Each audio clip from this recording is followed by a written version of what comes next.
I'm Dr. Jordin Wiggins, and this is the Pleasure Principles podcast.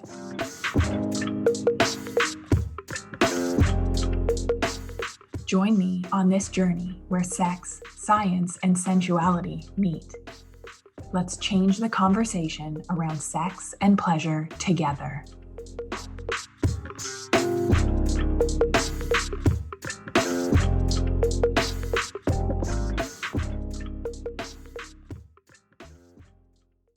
Hello, superwomen. I have been writing these emails, and if you are not on my email list, you want to, because literally every Wednesday, my DM, my texts are full with how amazing the emails are. Sometimes they're spicy, sometimes they'll make you cry, but it's basically like whatever is on my heart and mind and pussy, I'm sharing. And this topic was super well received. Everyone was intrigued, so I wanted to share it with you all here. It was a topic that I used to talk about all the time. At the mentorship spring retreat, it was one big tangent. I rewrote the whole thing the night before, created new content for the retreat the night before, scrapped my plan, threw out my handouts and winged it. And one of the things that we were discussing is the 4 ways that you lose desire in a relationship and how to get it back. And I mentioned that desire comes naturally when you're with a red dragon. And everyone looked at me like I had 3 heads, which happens often. We know some things to be true. Over time in a relationship, desire fades, especially if you are not aware of these 4 reasons. Women feel like they're trading between domesticity and security and passion and the erotic. And when we are caretaking and overgiving and our pleasure tanks are empty, it is not sexy. We are crusty and prickly and dry.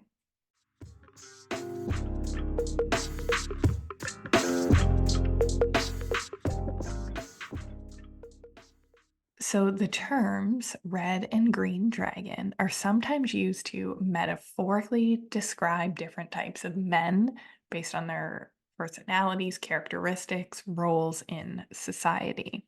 And in Chinese culture, dragons are powerful, revered creatures symbolizing strength, prosperity, good fortune.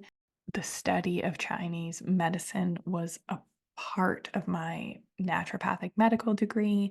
And it fascinates me. It still does. It's the tattoo on my wrist. If you've read my book, The Pink Canary, you know what I'm talking about. Now, these following definitions are my interpretation of red and green dragons, and in particular, working with superwomen.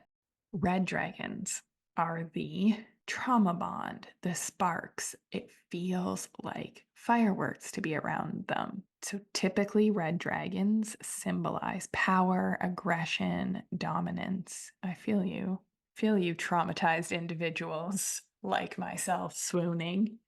Men referred to as red dragons might be seen as ambitious, assertive, confident. They may be leaders or individuals who strive for success and are willing to take risks to achieve their goals. And in some contexts, it could also imply like a fiery temperament, strong-willed nature, unhealed, unhinged, okay? And those of us we know because we are supporting the addicts or men with personality disorders. Like, we don't just do like a shade of red, we do like the whole fucking fire red, right? We're super women. We do it big. If we're going to do it, we do it all or not. Okay, and then there's green dragons. And I want you to think about not just the relationship that you're currently in, think about past relationships, and you can kind of sort of categorize these men.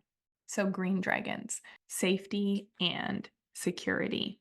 Feels relaxing, like a warm fire. Typically associated with wisdom, harmony, benevolence. Men referred to as green dragons might embody qualities such as kindness, compassion, intelligence. They may be seen as peacemakers, people who prioritize harmony and balance in their relationships and interact with others. Now, what was the consensus at this retreat? Some of us superwomen push these men away, push green dragons away, or push them around. We could easily go around the circle, sitting outside in the sun. It was a miraculous day, gorgeous, gorgeous sunny weather day that I desired. Um, Uncharacteristically warm for our retreat. So we were sitting outside, birds chirping, went around the circle identifying our relationship patterns. So at first I asked, what are you with? Red dragon, green dragon. We discussed past relationships patterns. Some women with a green dragon had had an affair with a red. Some women were always attracted to red dragons in their past, and it was like the tumultuous fireworks, and they had specifically chosen to marry a green dragon, but they were seeking that spark from the red dragon.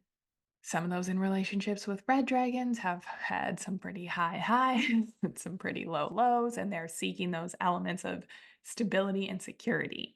And there was a common thread that we were all seeking elements that we didn't have, and no one was really fulfilled. So we had a brilliant discussion about how in ancient culture, women of status were able to have more than one man. And we know this about royalty. So she could marry a green dragon and have many red lovers. We also were discussing, is it possible to take a red dragon and turn him into a green? The best of us have tried. And what about a green dragon? Can he take us and give us that spark, that fireworks? One of my clients, love her. She's like, is there such thing as a two-headed dragon? Like, can we get both in one man?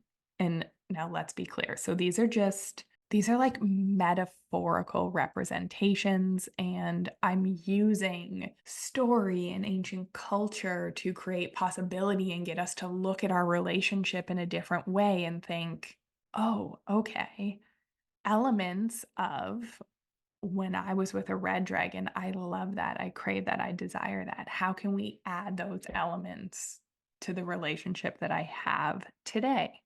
And I'm going to interrupt this podcast for a segment that I'm going to call Just the Tip.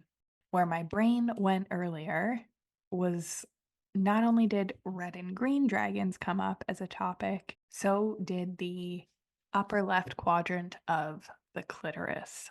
So, just the tip, if you did not know, the upper left quadrant of your clitoris from your point of view is the most sensitive. Now, every clitoris is different. Every person with a vulva, the pressure, the speed will change. Like what you desire will change or is different person to person, as it should be. But my tip is get some lube, do some self pleasure, and explore which part of your clitoris is the most sensitive.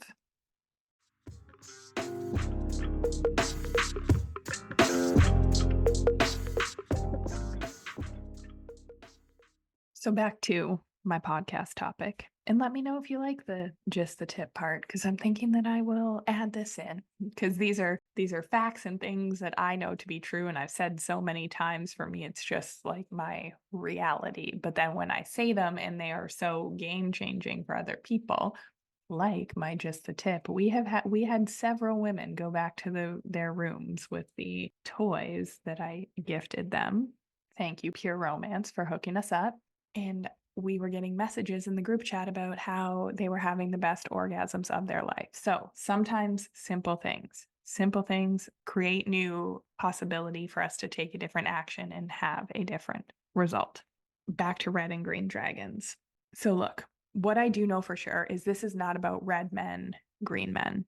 And which kind of men do you prefer? I'm a chose a green man, very, very attracted to red, and now I'm like a recovering red, learning to appreciate green, healthy love, learning to hold that in my nervous system and pussy. So, okay. The love and the connection that you seek, what you are craving, what you feel like is missing, the patterns that you keep creating. It is not about our partners. It's not about red and green. None of it fucking matters if we are unfulfilled. The superwomen I work with have so much. They've achieved so much, worked so hard. When shit hits the fan, you want her on your team because she can handle it. She's seen some shit. Problems seem small in comparison to the hurdles that she has overcome in her life, the work that she has already done, and she's missing something. And she's usually figured out a lot of the things in business and in career, but these patterns have not yet healed in her personal life. So it's feminine to desire. It's feminine to desire more. And we want to stop surviving on crumbs, pretending that we have had a full meal. So I want to assure you that the desire for more is feminine. To receive what we are given and to transform it into something better, to be able to create new life. But we've been disconnected from that desire, taught to fear it, taught to not trust it. And the truth is, if you were unfulfilled somewhere along the way, we got connected from our true desires. And sometimes it's even the realization of, oh, I'm with a green dragon and I'm missing elements of red. Well, how do we create that in a healthy and sustainable way in your relationship? That is part of the energy dynamics and power dynamics that I teach in the mentorship.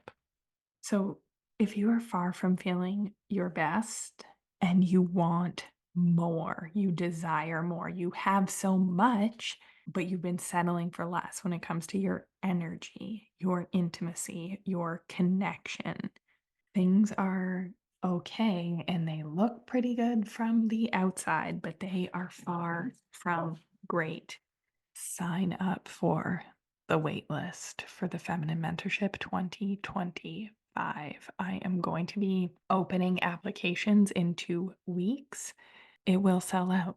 The mentorship has a private coaching component with me. We have 2 in-person retreats. I have not currently been advertising this, but I will be opening applications in 2 weeks. So head to the show notes, get on the wait list. You do not want to miss this. Even if you are interested, if it has piqued your curiosity, what is the harm in having a call and chatting with me about it?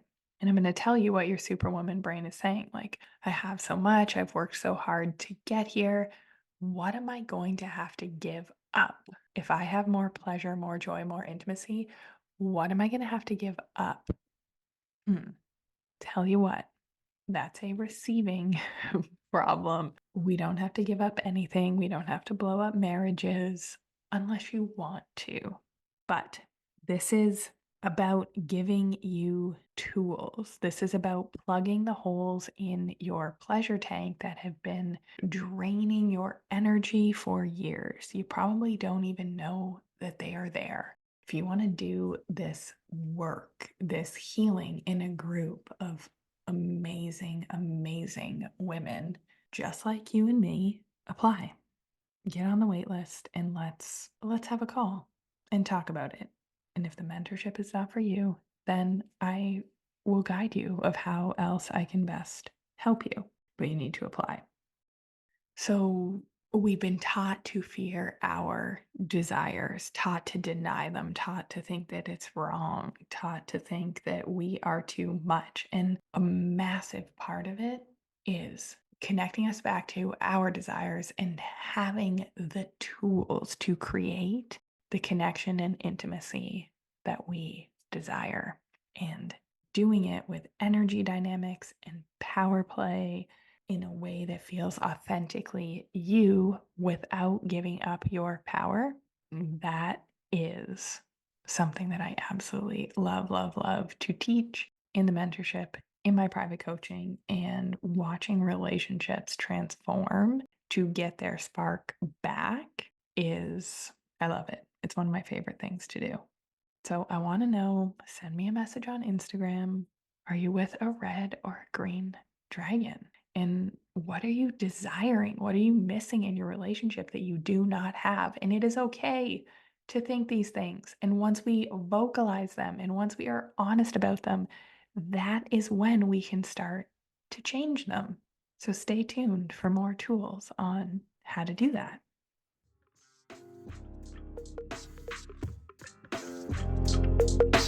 Have a great week, everybody.